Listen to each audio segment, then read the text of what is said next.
Bueno, hermanos, les voy a invitar a abrir sus Biblias. Vamos a leer unos versículos que se encuentran en la carta de Pablo a los Romanos. Busquemos Romanos capítulo 6 y vamos a leer los primeros versículos. ¿Qué pues diremos?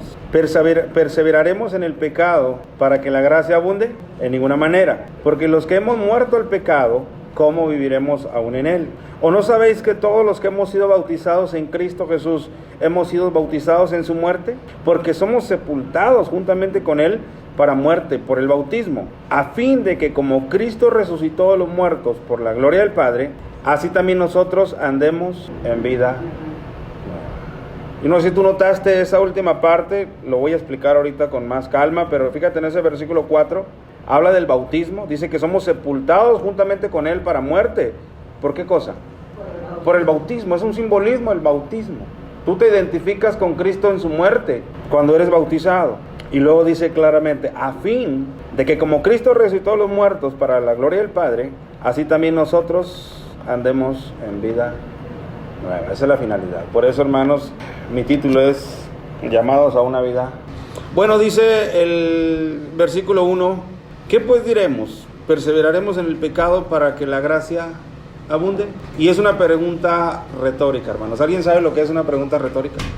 Una pregunta retórica es aquella que no busca como fin una respuesta, sino que en la misma pregunta da por entendido la respuesta. Es como si yo le dijera a uno de mis hijos, ¿en verdad piensas que no te quiero? No es que le estoy preguntando si realmente lo piensa, sino que yo le estoy asegurando que lo quiero, pero lo hago utilizando una pregunta retórica. Y Pablo empieza con una pregunta retórica. Él dice, ¿qué pues diremos? ¿Perseveraremos en el pecado para que la gracia abunde? Él no está buscando una respuesta. Él está diciendo, hermanos, ¿a poco vamos nosotros a pensar que abundaremos en el pecado, perseveraremos en el pecado para que la gracia abunde, sea mayor? ¿Y por qué dice esto Pablo? Bueno, yo quisiera que fueras conmigo un capítulo atrás para que tú entiendas a Pablo, qué es lo que él quiere decir cuando él hace esta pregunta retórica. Escucha lo que él escribió en el capítulo 5 y en el versículo 13. Escuchen, pues antes de la ley había pecado en el mundo. ¿Quién trajo la ley, hermano? Moisés. ¿Y qué está diciendo Pablo? Que antes de la ley, o sea, antes de los tiempos de Moisés, había pecado en el mundo. ¿Cierto o no cierto? Caín mató a Abel. Todos los demás pecados por los cuales el mundo antiguo fue destruido. Una maldad a un punto en el que Dios dijo hasta aquí. Pero escucha lo que Pablo dice. Pero donde no hay ley, no se inculpa de pecado. Amén, hermanos. Donde no hay ley, no se inculpa de pecado. Siempre he utilizado este ejemplo tan cómico. ¿Cuántas hormigas has matado, hermano, en tu vida? Muchas. ¿Y por qué lo haces? Hermano, ¿qué pasaría si hubiera una ley en nuestra Constitución que dijera 10 años de cárcel al que matara a una hormiga? ¿Tú las matarías? ¿Por qué no? Si seguirías siendo el amo, el dueño y no quisiera que se metieran a tu casa. Ah, porque ahora hay una ley que enmarca aquella actividad. Bueno, dice aquí que antes de la ley había pecado en el mundo. Sí había, pero dice Pablo, pero donde no hay ley no se inculpa de pecado. Entonces para eso fue añadida la ley. Vean cómo dice el versículo 20 de ese mismo capítulo 5. Pero la ley se introdujo para que el pecado, ¿qué dice? Abundase, no para que el pecado existiese, porque el pecado ya existía. Pero la ley se introdujo para que el pecado abundase, claro, porque ahora era no harás esto, no harás esto otro, no aquí, no allá. Por lo tanto, hermanos, el pecado abundó en demasía. Ese mismo pecado que ya existía, ahora se hizo flagrante, se hizo visible, se hizo castigable. Pero escucha lo que dice Pablo. Mas cuando el pecado abundó, fíjate la gracia y la misericordia de Dios, sobreabundó gracia. ¿No es un Dios maravilloso, hermanos? Un Dios altamente rico en misericordia. Pablo dice, cuando el pecado abundó, mira, sobreabundó la gracia salvadora de nuestro Dios. Amén. Si el pecado fue mucho, dice Pablo, la gracia de nuestro Dios fue todavía más mucha, por decirlo de alguna manera, más abundante. La gracia sobrepasó esa abundancia de pecado que había, la gracia fue mayor. Por eso es que Pablo hace esta pregunta retórica, teniendo en mente lo que él acaba de escribir. Por eso él dice, perseveraremos en el pecado para que la gracia abunde, porque ya leímos que cuando el pecado abundó, sobreabundó la gracia. Dice, entonces, ¿es eso? ¿De eso se trata? ¿Vamos a pecar más para que la gracia de Dios se manifieste más abundante?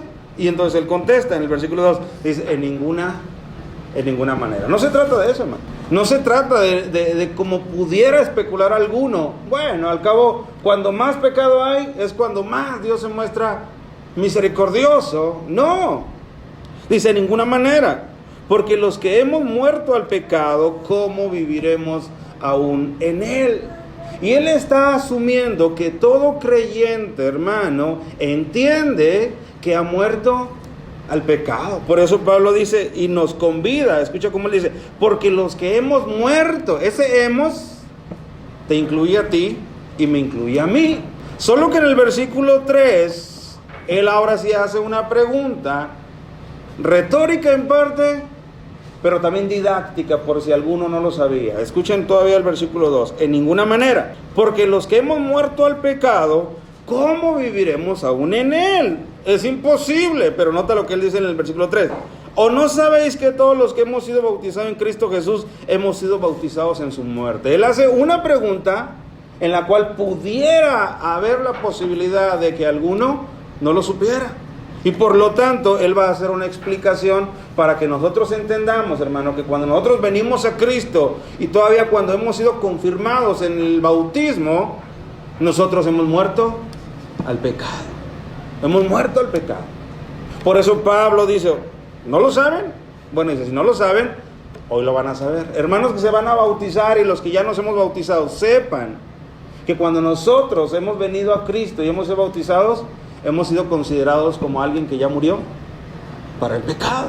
Alguien que ya está muerto para el pecado. Ustedes van a morir para el pecado. Y van a sepultar simbólicamente ese pecado en esas aguas del bautismo. Escucha la explicación que da Pablo cuando él pregunta, ¿no saben que los que hemos sido bautizados en Cristo Jesús hemos sido bautizados en su muerte? Bueno, si no lo saben, escucha el versículo 4. Porque somos sepultados juntamente con él para muerte por el bautismo. Amén. Escucha. Porque somos sepultados juntamente con él para muerte. ¿Cómo? Él dice, por el bautismo. Hermano, cuando una persona se bautiza, se identifica con Cristo Jesús específicamente en su muerte.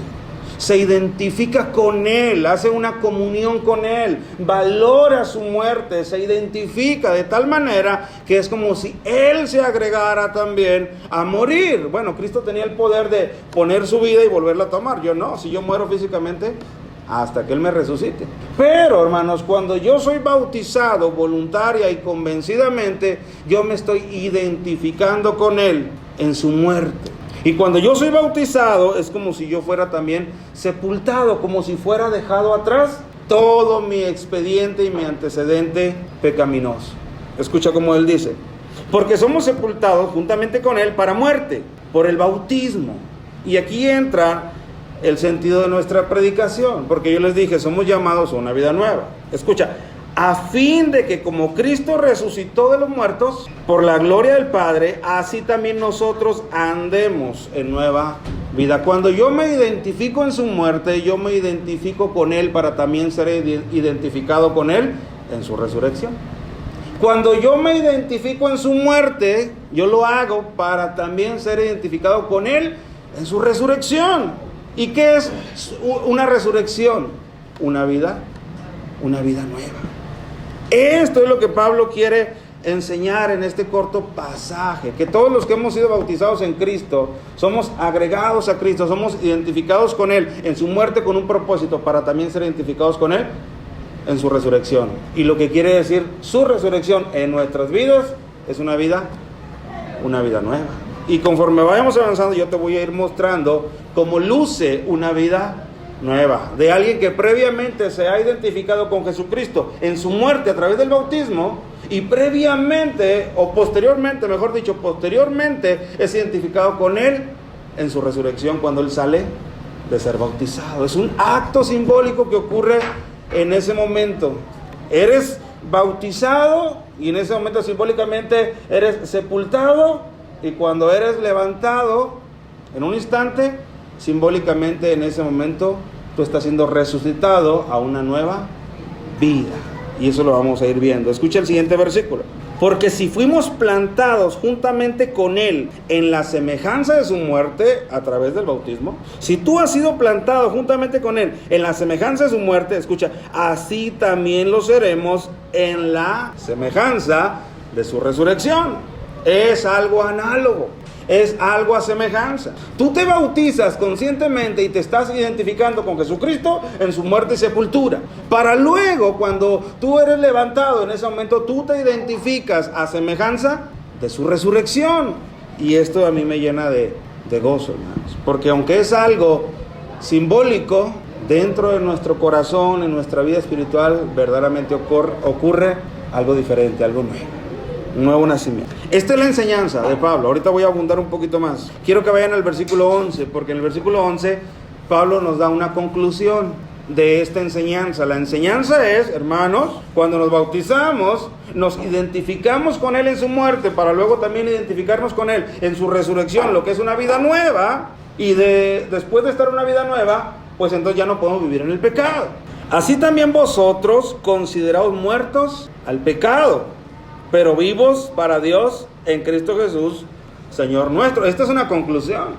Escucha, así también vosotros, cada uno de nosotros, hermanos, considerémonos muertos para el pecado.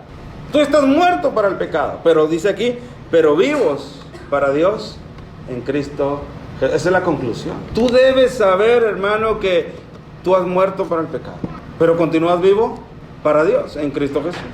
Ahora, lo tercero, enseñanza, conclusión, y quiero ver una aplicación. Versículo 12. No reine pues, fíjate ese pues está conectado con la conclusión que acabamos de leer en el versículo 11. Ya que vosotros están muertos para el pecado y vivos para Dios, no reine pues el pecado en vuestro cuerpo mortal, de modo que lo obedezcáis en sus concupiscencias. Dice, no reine. Amén, hermano. ¿Qué es lo que sigue para el bautizado, hermano? Una vida nueva, en la cual, hermano, ahorita voy a decir cómo, él va a procurar que el pecado que mora en él no se ponga sobre su cabeza y sea el que tenga el control de su vida. Fíjate cómo dice, no reine pues el pecado en vuestro cuerpo mortal, de modo que lo obedezcáis en sus concupiscencias. Escucha, ni tampoco presentéis vuestros miembros, o sea, tu cuerpo, tu lengua, tus manos, tu pensamiento. Ni tampoco presentéis vuestros miembros al pecado como instrumentos de iniquidad, sino presentaos vosotros mismos a Dios como vivos de entre los muertos. Tú tienes que hacer una presentación ante Dios como alguien que se regocija, porque un día estuvo muerto espiritualmente, pero fue levantado por el poder de Jesucristo. Dice, no presentes tus miembros, tu cuerpo, para servir al pecado. Preséntate tú mismo como alguien, como uno, vivo entre los muertos, y vuestros miembros a Dios como instrumentos de justicia. Amén, hermano. Fíjate, tus capacidades, tu inteligencia, tus habilidades, todo lo que tú puedas hacer, todo lo que esté en ti, en tu cuerpo, dice, preséntaselo a Dios. ¿Cómo qué? Como instrumento, dice aquí, como instrumentos de justicia. Miren, estas manos tal vez en otro tiempo pelearon, o tal vez en otro tiempo robaron. Ahora dice, preséntaselas a Dios como instrumento de justicia. Tus ojos tal vez en otro tiempo divagaban en otro tipo de cosas. Preséntaselos a Dios ahora para su gloria. Tus oídos, tu lengua, tus pies, tu sentido, todo lo que hay en ti, dice, preséntaselo ahora a Dios como instrumento de justicia. Y escuchen lo que dice el versículo 14. Porque el pecado no se enseñoreará de vosotros. ¿Qué quiere decir enseñoreará? Fíjense bien, hermano, no está prometiendo que una vez que hemos sido convertidos a Cristo, bautizados, no está prometiendo que el pecado ya no va a estar en ti, ni que tampoco el pecado no te va a tentar, ni que el pecado no va a hacer ruido tratando de llamarte la atención. No está diciendo eso. Lo que está diciendo es que ahora el pecado ya no tendrá el poder de enseñorearse sobre tu vida, porque tú has sido libertado y tú has muerto al pecado. Eso es lo glorioso y lo maravilloso de una vida nueva. Ahora el pecado no tiene el control sobre ti. Muchas de las veces tú o yo voluntariamente cedemos el control y caemos o recaemos en prácticas pecaminosas, pero es porque nosotros mismos estamos cediendo el control. Pero ya no es como antes, hermano, que estábamos cautivos. Y el pecado era nuestro amo, nuestro Señor. Entonces, hermanos, se nos está prometiendo, hermano, a manera de aplicación, que el pecado no tomará el señorío de nuestras vidas. Por eso nosotros tenemos que hacer algo. No reine pues el pecado en ninguno de nosotros. Hay un llamado a una vida nueva. Y yo quiero que veamos otros versículos, hermano, para que confirmemos esto. Vayan conmigo a Colosenses, que es un pasaje muy parecido, muy parecido a lo que está enseñando Pablo aquí. Y voy a comenzar ahí en Colosenses, desde el bautismo. Escuchen lo que dice Pablo en Colosenses, busquen el capítulo 2. Voy a leer el versículo 8. Escuchen lo que Pablo dice a los colosenses en el capítulo 2 y verso 8. Dice: mirad que nadie os engañe por medio de filosofías y huecas sutilezas. Ten cuidado que nadie te engañe. Ten cuidado que nadie, hermano, te diga esto o lo otro. Mirad que nadie os engañe por medio de filosofías o huecas sutilezas, según las tradiciones de los hombres, conforme a los rudimentos del mundo y no según Cristo. Porque en Él habita corporalmente toda la plenitud de la deidad, y vosotros estáis completos en Él. ¿Cuántos dan gloria a Dios por esa afirmación? Tú estás completo en Él. Tu salvación está consumada en Él. No hay nada que añadirle. Y esto lo dice Pablo entre los ataques que había en ese tiempo en la iglesia de los colosenses, de los falsos maestros. Pero escucha lo que sigue diciendo el versículo 11, después de que dice que tú y yo estamos completos en Él. Versículo 11, en Él, todavía en Jesucristo, en Él también fuisteis circuncidados con circuncisión no hecha a mano, al echar de vosotros el cuerpo pecaminoso carnal en la circuncisión de Cristo. Dice que en nosotros se hizo una circuncisión, no en el cuerpo como los judíos lo hacían, sino en el corazón. Y fue echado de nosotros el cuerpo pecaminoso de nuestras vidas. Escuchen lo que dice el versículo 12. Sepultados con Él, ¿dónde, hermanos? En el bautismo. ¿Te fijas cómo confirman lo que le escribió a los romanos? Tú fuiste sepultado con Él. ¿Cuándo, hermano? Cuando te bautizaste. Cuando tú te bautizaste fuiste análogo a Él. Fue una similitud a lo que Él pasó cuando Él fue sepultado. Sepultados con Él en el bautismo. Y escucha lo que dice enseguida. En el cual, sigue hablando del bautismo, en el cual fuisteis también resucitados con Él. ¿Te fijas, hermano, cómo cuando tú eres bautizado ocurre una analogía, un simbolismo? Tú eres bautizado a manera de ser sepultado de tu muerte al pecado, pero en ese mismo acto, fíjate cómo dice, en Él también fuisteis resucitados con Él. Hermano, cuando tú sales de ser bautizado, en ese momento eres considerado a una vida nueva. Eres considerado a una resurrección que en ese momento ha sido efectuada en tu vida. De tal manera que ya no eres el mismo. Escucha, mediante la fe en el poder de Dios que le levantó de los muertos, y a vosotros, estando muertos en pecados y en la incircuncisión de vuestra carne, os dio vida juntamente con Él, perdonándonos todos los pecados. Tienes que sentirte, ¿sabes cómo? En paz con Dios, porque la Escritura dice que es uno de los efectos de la salvación. Justificados pues por la fe, ¿qué pasa? Tenemos paz para con Dios. Cada uno de ustedes tiene que salir del agua sintiendo paz con Dios. Oh, me puedo morir a gusto ya. Amén. ¿Por qué? Porque su vida está en paz con Dios, a cuentas con Dios. Eso es lo que está diciendo la Escritura. Pero hay una vida nueva que vivir. Amén. Hay una vida nueva por vivir. Quiero que leamos ahí mismo en Colosenses, solo que vayan al capítulo 3. Y vamos a leer el verso 9 y 10 quizá. No mintáis los unos a los otros, habiéndoos despojado del viejo hombre con sus hechos. ¿Qué es el viejo hombre, hermano? Es el que murió. Soy yo en mis antiguos hábitos, cuando estos hábitos eran manipulados por mi pecado, cuando el pecado sí se enseñoreaba de mí. Así que el viejo hombre soy yo, y la vieja mujer también eres tú. Amén. Es nuestra antigua manera de vivir movida por el pecado, que se enseñoreaba de nuestras vidas. Ahora nota lo que dice Pablo, escucha cómo lo utiliza. No mintáis los unos a los otros. ¿Por qué, Pablo? ¿Por qué no nos pides que no mintamos los unos a los otros? Escucha lo que dice. Porque se han despojado del viejo hombre con sus hechos. Versículo 10. Y revestidos del nuevo. Él está dando por hecho, por asentado, que eso ya ocurrió en nuestras vidas. Ya nos despojamos del viejo hombre y ya nos vestimos del nuevo hombre. Por lo tanto, y aparte dice, con sus hechos. Por lo tanto, cuando él dice, no mintáis los unos a los otros, él está diciendo, no tomes prácticas prestadas del viejo hombre. No las traigas a colación, porque ya ahora tú te has vestido del nuevo hombre. Amén, hermanos. Esa es la nueva vida que nos está, digamos, presupuestada para caminarla, hermanos. Esa es la resurrección a la que nosotros hemos sido llamados, en la cual no tomamos prestados, hermanos, acciones, pensamientos, actitudes, sentires del viejo hombre, sino que más bien, hermanos, nos seguimos revistiendo cada vez más, ahorita lo vamos a ver paulatinamente, del nuevo hombre. Escucha lo que sigue diciendo Pablo. Y revestidos del nuevo, el cual conforme a la imagen del que lo creó, se va renovando hasta el conocimiento pleno. Wow, subraya esa parte, hermanos. Mira, cuando el hombre pecó, el hombre había sido hecho a imagen de Dios. Amén. ¿Y qué ocurrió con la imagen de Dios en el hombre? Paulatinamente se fue deteriorando, deplorando cada vez más.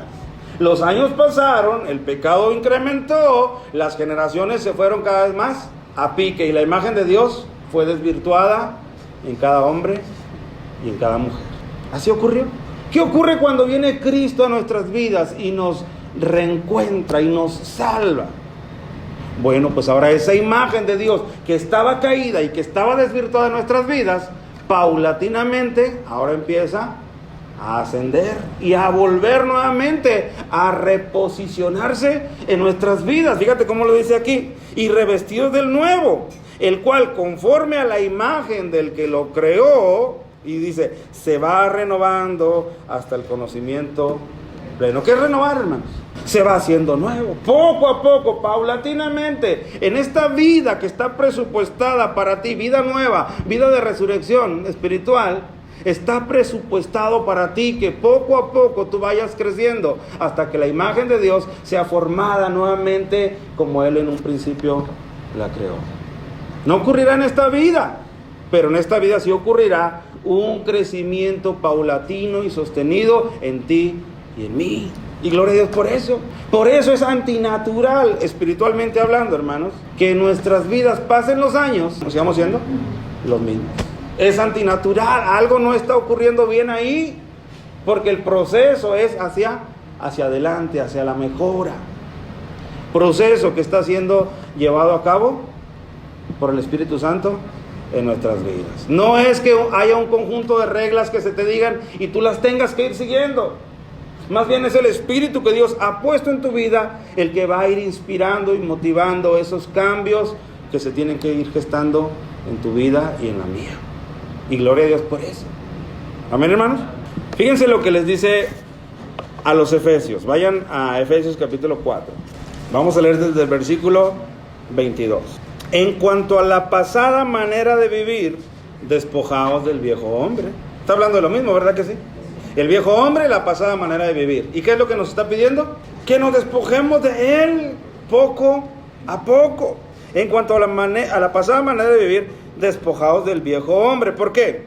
Porque está viciado conforme a los deseos engañosos. Todo lo que yo creía que yo era, todo lo que antes tú creías que tú eras, que merecías y que valías, ¿qué crees? Todo estaba salpicado, manchado por deseos engañosos. Todo lo que el hombre se jacta de ser sin Cristo está manchado, está distorsionado por deseos engañosos que le han carcomido la veracidad.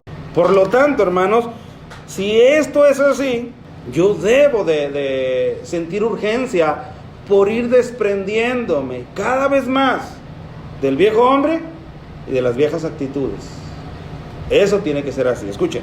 En cuanto a la pasada manera de vivir, despojaos del viejo hombre que está viciado conforme a los deseos engañosos y renovaos en el espíritu de vuestra mente. Hermanos, si el espíritu toma en control de tu mente, o si tu mente, dicho de otra manera, cada vez más se llena, hermano, de lo del espíritu, ocurrirá una renovación innegable en tu vida. Y renovaos en el espíritu de vuestra mente. Y vestíos del nuevo hombre. Fíjate el llamado.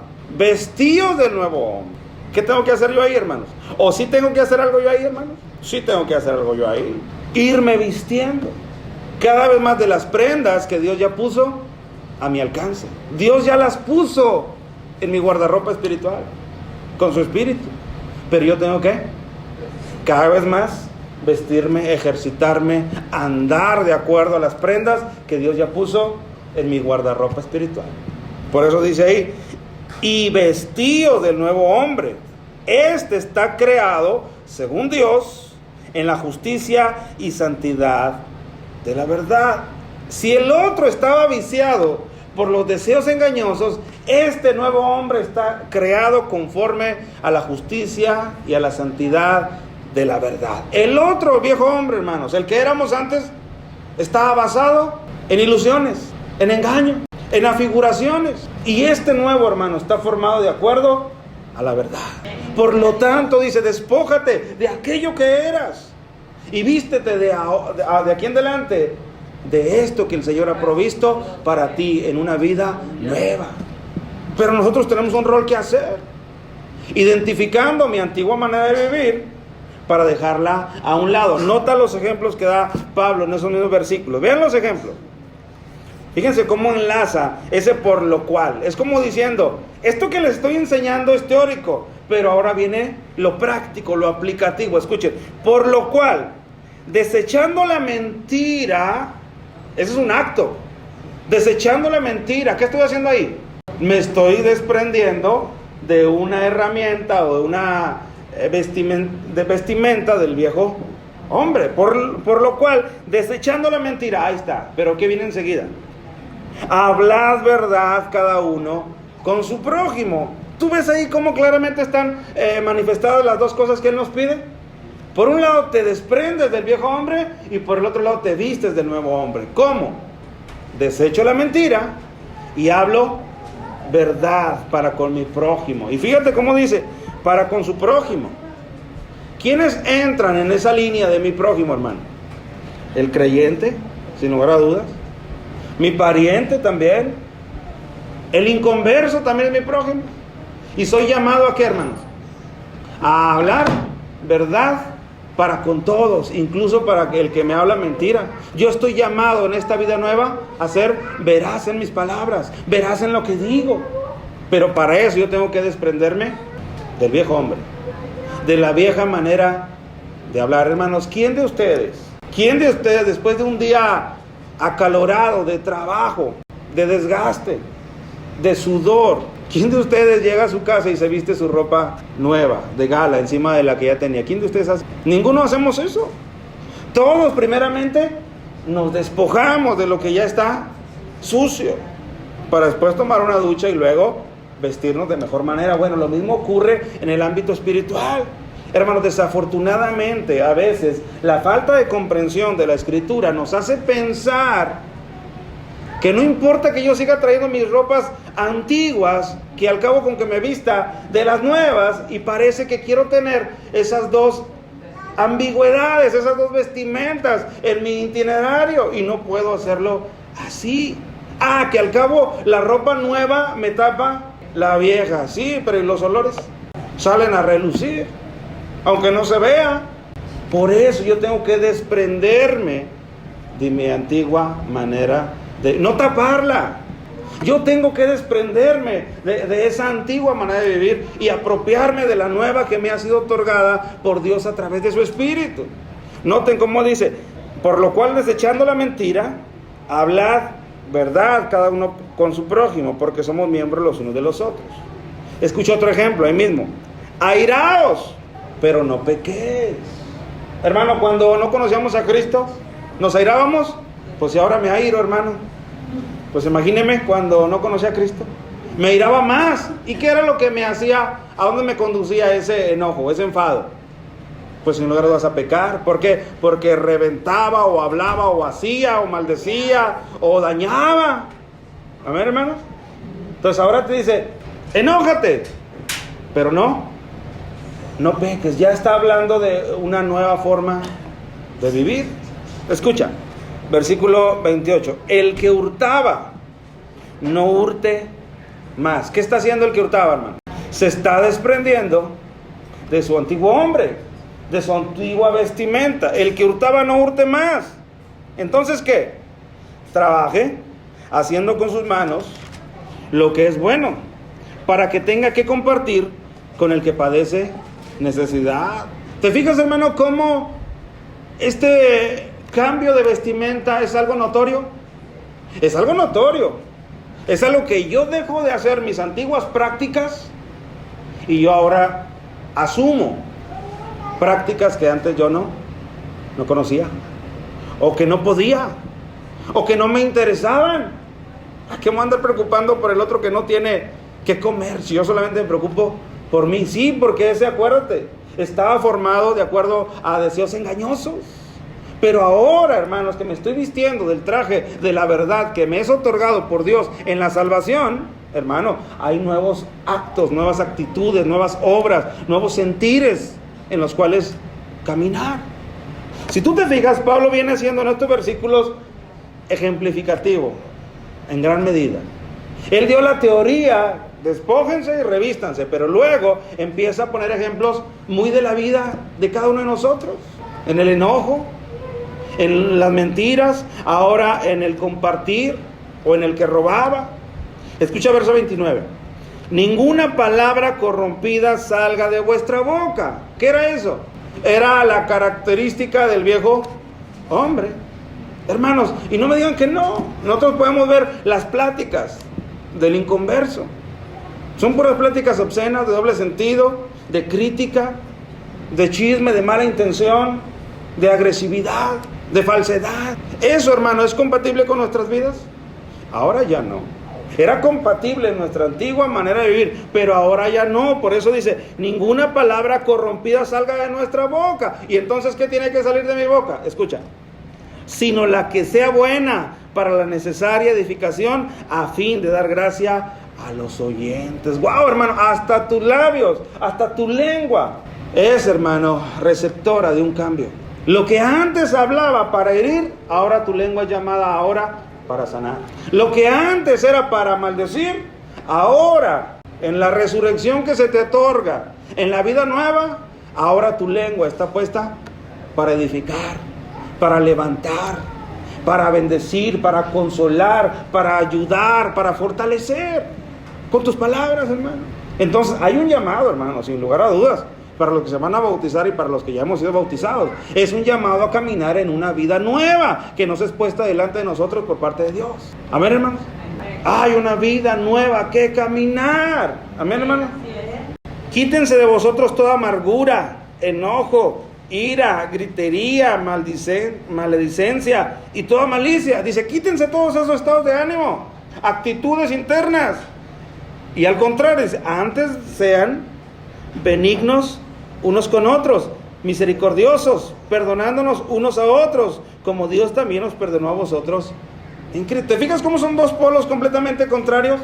Uno es tu manera de vivir antigua, cuando no conocías a Dios, pero ahora conociendo a Dios, no hay, hermano, justificación para seguir andando en la antigua manera de vivir. No hay justificación. Es que Él me hizo, es que Él me dijo, sí, pero escucha cómo dice al final, como Dios también os perdonó a vosotros en Cristo. No hay justificación para yo seguir siendo el mismo. ¿Por qué? Porque ahora Cristo ha venido hasta mí, ha llegado a mi vida, me ha perdonado y me ha trazado un nuevo estilo de vida. Amén, hermanos. Ahora yo quiero que vean, según Pedro, vayan conmigo a 1 de Pedro capítulo 4. Yo quiero que vean que este nuevo estilo de vida no es un estilo de vida silencioso. No es un estilo de vida que pasa desapercibido. Quiero que vean, según Pedro, hermanos, y qué bueno que lo escribió, que este nuevo estilo de vida es un estilo de vida evidente para los demás. Porque si tu estilo o el mío de vida, que le llamo cristiano, no es del todo evidente para los demás, tengo que tomarme un tiempo y replantearme las cosas. Porque según Pedro, ese cambio tiene que ser o es completamente notorio. Escuchen, 1 de Pedro capítulo 4, vamos a leer del versículo 1 al versículo 5. Puesto que Cristo ha padecido por nosotros en la carne, vosotros también armaos del mismo pensamiento. ¿Qué quiere decir con eso, Pedro? Y él dice, puesto que Cristo ha padecido por nosotros en la carne, vosotros también armaos del mismo pensamiento. ¿Cuál mismo pensamiento? Padecer en la carne. Yo tengo que agregar a mi vida el pensamiento de que si Cristo padeció por mí en la carne, y vaya, hermano, que padeció por mí y por ti en la carne, ¿quién soy yo para negarme a no querer padecer por Él también en la carne? Por eso dice, armaos del mismo pensamiento. Pues quien ha padecido en la carne, y ahí está hablando de Jesucristo, porque dice que Él ha padecido en la carne, unas líneas arriba, pues quien ha padecido en la carne terminó con el pecado. Wow. Hermano, un momentito. ¿Por qué dice ahí que ha terminado con el pecado si todavía hay pecado en mí? Es que no se está refiriendo a la presencia del pecado. Se está refiriendo al dominio del pecado, al señorío del pecado. La presencia del pecado será terminada, ¿sabe cuándo, hermano? Cuando usted y yo seamos glorificados y entonces recibamos un cuerpo incapaz de pecar. Pero mientras estemos en esta carne, el pecado será presente en nuestras vidas, pero no el dominio. Porque como ya leímos en Romanos, el pecado no se enseñoreará de vosotros. Por eso dice, el que ha padecido en la carne terminó con el pecado, con su señorío, con su dominio sobre nuestras vidas. Escuchen, para no vivir el tiempo que resta en la carne, yo no sé cuántos años sean, los que te resten a ti, los que me resten a mí, y si sean años o meses, no lo sabemos. Pero el tiempo dice, para no vivir el tiempo que resta en la carne conforme a las concupiscencias de los hombres, sino conforme a la voluntad de Dios. Y escuchen, baste ya el tiempo pasado para haber hecho lo que agrada a los gentiles. ¿Qué agrada a los gentiles, hermano? Por las idolatrías, por las borracheras, por las infidelidades. ¿Qué más, hermano? Por los pleitos. Un estilo de vida turbulento, eso es lo que agrada a los gentiles. ¿Y qué dice con respecto a nosotros de esa vida? Baste ya. Escucha el versículo 3. Baste ya el tiempo pasado para haber hecho lo que agrada a los gentiles. Baste ya. Fue suficiente lo que tú hiciste o no fue suficiente. No tienes nada tú pendiente por hacer en aquella vida. Baste ya el tiempo pasado para haber hecho lo que agrada a los gentiles. Andando en lascivias, ahí está lo que le agrada a los gentiles. Andando en lascivias, concupiscencias, embriagueces, orgías, disipación y abominables idolatrías. Baste ya ese tiempo, hermanos. Seamos honestos, ¿cuántos vivimos tiempo atrás estacionados en algunas de estas características que están aquí? ¿Verdad que sí? Hermano, no dudo que alguno de ustedes o yo mismo diga, hermano, yo estuve en todas. Yo estuve estacionado en todas y faltan. Ahí estuvimos, hermano. Pero ¿qué dice Pedro? Que para tu vida y para mi vida sea suficiente aquel tiempo en el que estuvimos ahí. Baste ya. Escuchen. A estos, ¿quién son estos? A los gentiles que dice el versículo anterior, cuando dice, baste ya el tiempo pasado para haber hecho lo que agrada a los gentiles. A estos, a los gentiles, les parece cosa extraña que vosotros no corráis con ellos en el mismo desenfreno de disolución. ¿Notaste eso, hermano? ¿Qué nos está diciendo Pedro en este versículo? Por lo cual yo agradecí que estuviera escrito aquí. Nos está diciendo que el estilo de vida, de la vida nueva, de la vida de resurrección, de la vida cristiana, tiene que ser un estilo notablemente diferente al que ellos viven, de tal manera que ellos mismos, hermanos, se extrañen, sean nuestros críticos. Escucha, a esto les parece cosa extraña que vosotros no corráis con ellos en el mismo desenfreno de disolución. Amén, hermano.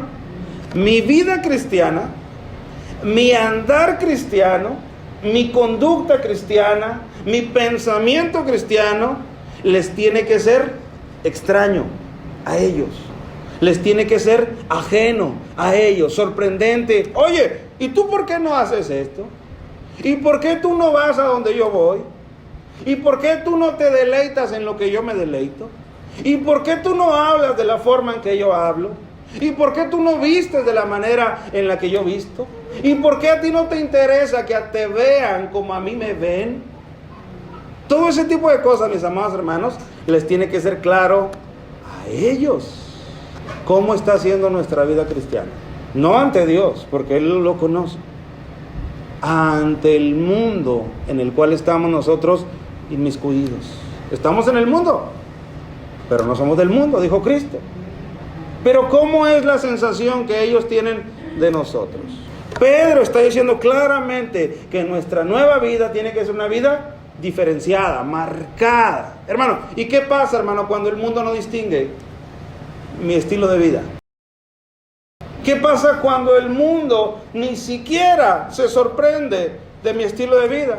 Es más, cuando el mundo dice, pero tú haces lo mismo que yo, pero tú hablas como yo, pero tú luces como yo en apariencia, pero tú cantas lo mismo que yo canto, pero tú te ríes de las mismas cosas que yo me río, pero tú haces los negocios de la misma manera en que yo hago los negocios.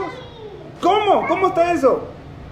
Entonces, hermano, es ahí donde mi vida es realmente puesta en su lugar. Mi cristianismo es realmente puesto en su lugar, porque Pedro está diciendo que para ellos este estilo de vida, verás, es un estilo de vida extraño. Extraño. Oye, ¿tú por qué no haces lo que yo hago? Oh, hermano, que Dios nos ayude.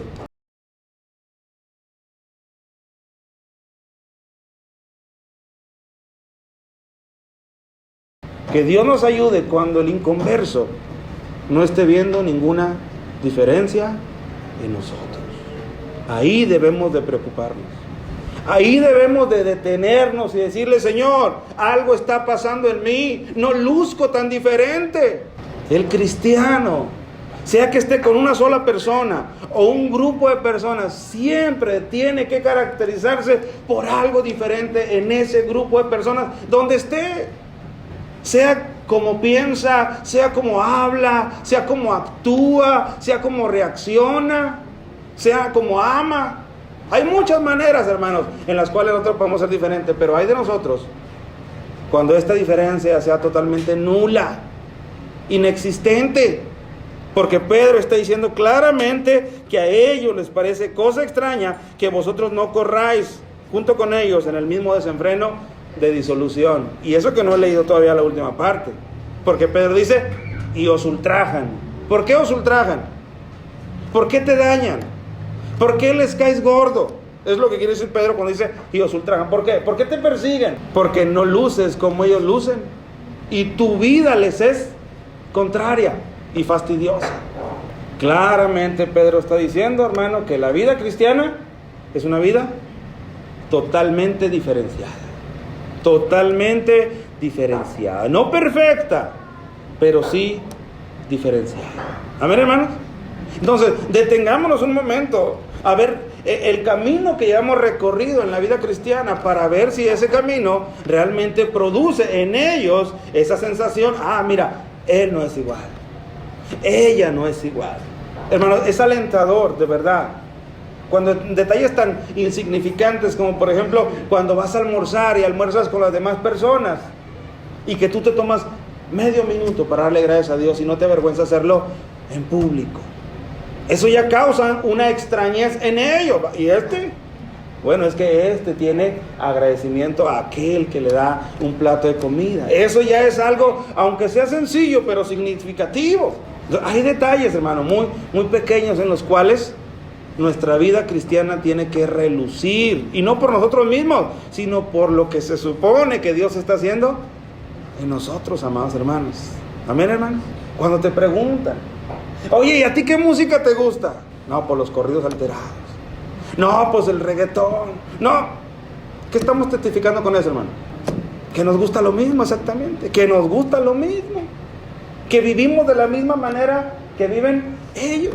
Y eso no es lo que Pedro nos está escribiendo. Yo espero que le den gloria a Dios por eso. Cuando Pedro dice, y ellos os ultrajan, escucha lo que dice el siguiente versículo. Pero ellos darán cuenta al que está preparado para juzgar a los vivos y a los muertos. No te preocupes si te rechazan, no te preocupes si eres mal visto, no te preocupes si te discriminan. Ellos van a dar cuentas al que está puesto para juzgar a los vivos y a los muertos. Tú enfócate en la vida cristiana que tú tienes que vivir. Mira lo que dice unos capítulos atrás, todavía Pedro, en su capítulo número 2, capítulo 2, versículo 11 y 12, escúchenme. Amados, yo os ruego, como extranjeros y peregrinos, que os abstengáis de los deseos carnales que batallan contra el alma. ¿Qué es lo que nos está pidiendo Pedro ahí, hermano, a los cristianos? Que os abstengáis de los deseos carnales que batallan contra el alma. ¿Qué está asumiendo Pedro ahí? Que esos deseos carnales están presentes en su tiempo, en tu vida, en la mía, en la de todos. Incluso en las de Pedro también. Él está asumiendo eso. Pero él lo que está es haciendo un llamado, hermano, a no ceder, a no doblegarnos ante esos deseos carnales que están ahí. Hay pecado todavía, hermanos, remanente ahí todavía en nuestras vidas, el cual tiene que ser poco a poco sometido a la obediencia de Cristo. Por eso Pedro, hermanos, no dice, no se equivoquen, no pequen, no. Amados, yo os ruego como extranjeros y peregrinos que os abstengáis de los deseos carnales que batallan contra el alma. Fíjate cómo él pone de manifiesto una batalla continua que hay entre los deseos de la carne y los deseos del alma. Un alma que ya ha sido perdonada por Cristo. Escucha cómo él dice que te abstengas de esos deseos carnales. Él dice, manteniendo buena vuestra manera de vivir entre los gentiles. ¿No es testimonio eso, hermano? O mejor dicho, ¿no es buen testimonio eso, hermano? Entonces, ¿qué hace un cristiano que no le importa nada lo que los demás vayan a decir de él? Pues no está tomando en cuenta la recomendación que Pedro le está diciendo. No es que vivamos para darle gusto a los demás, pero claro, hermanos, que nuestras vidas tienen que ocuparse en vivir de una buena manera ante los demás. Aunque al final de cuentas los demás terminarán buscándote un pero y un motivo por el que atacarte.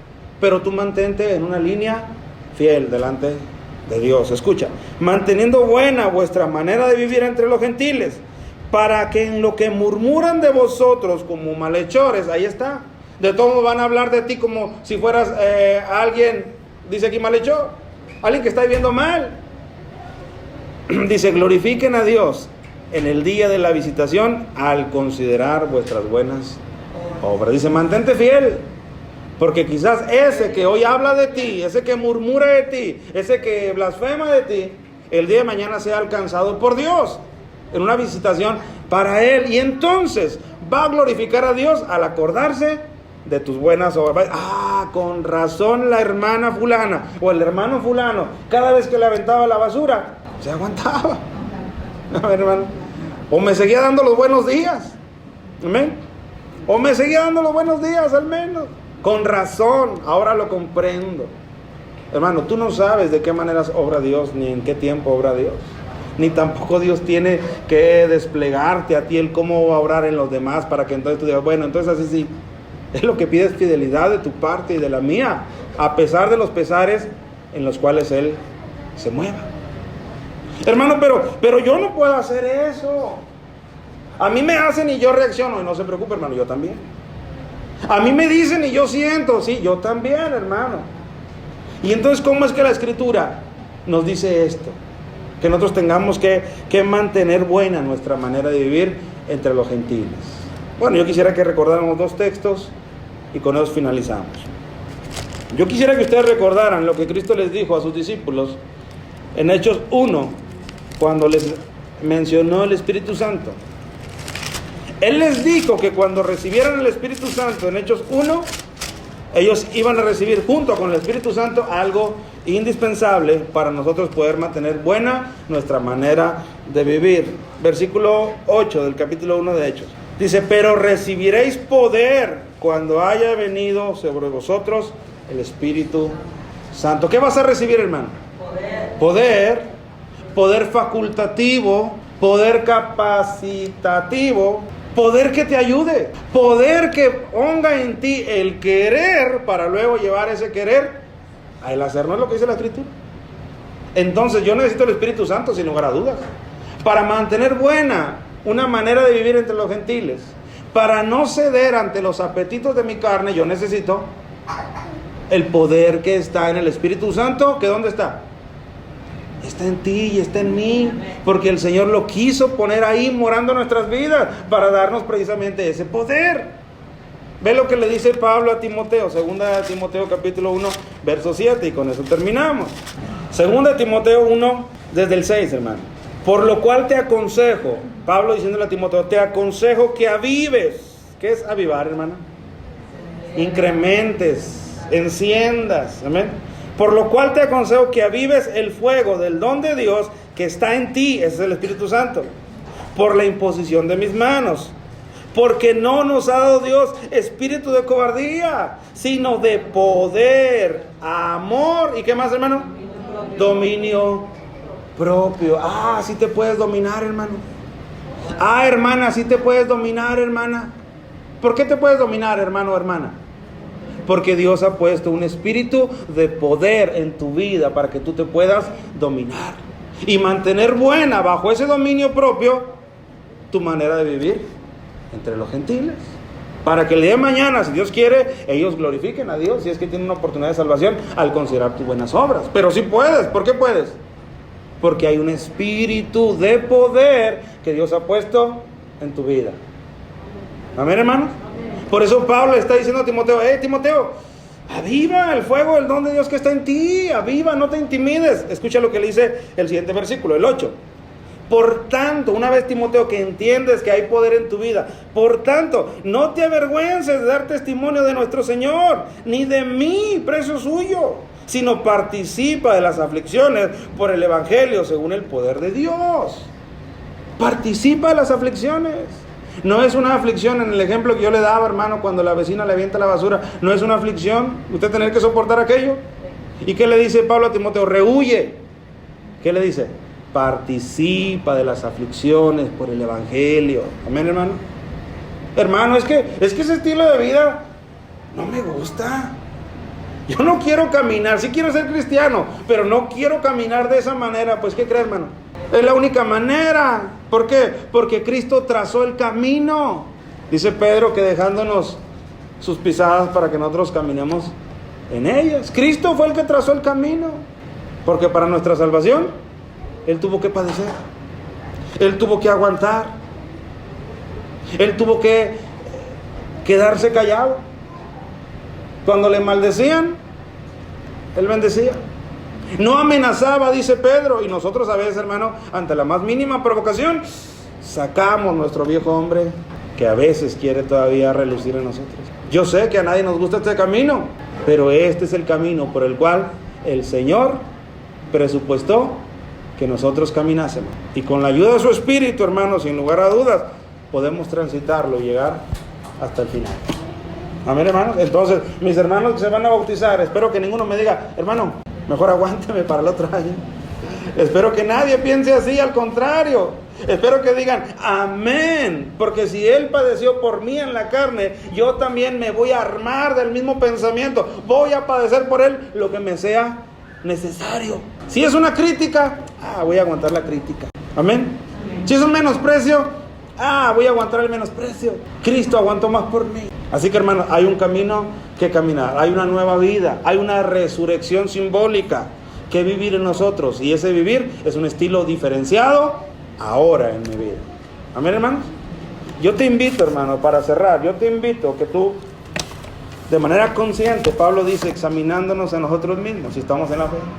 Yo te invito para que hagamos un análisis sincero de cómo estamos viviendo. ¿Qué es lo que de mí los demás perciben? ¿Qué es lo que de mí otros dicen? Solo para hacer un balance. Hermano, el mejor testimonio es el que Dios da de nosotros mismos. Pero claro que tenemos que detenernos a ver cómo es que nuestras vidas están siendo llevadas delante de los demás. Amén, hermano. Y es una invitación muy personal. Y saben que no le saquemos la vuelta, mis amados hermanos. Si en cierta área la palabra y el Espíritu me dicen que no estoy aprobado, que estoy reprobado en cierta área, volvamos nuevamente al Señor. Volvamos nuevamente a pedirle, Señor, moldea mi carácter, moldea mi lengua, moldea mi apariencia, pero no nos solapemos a nosotros mismos.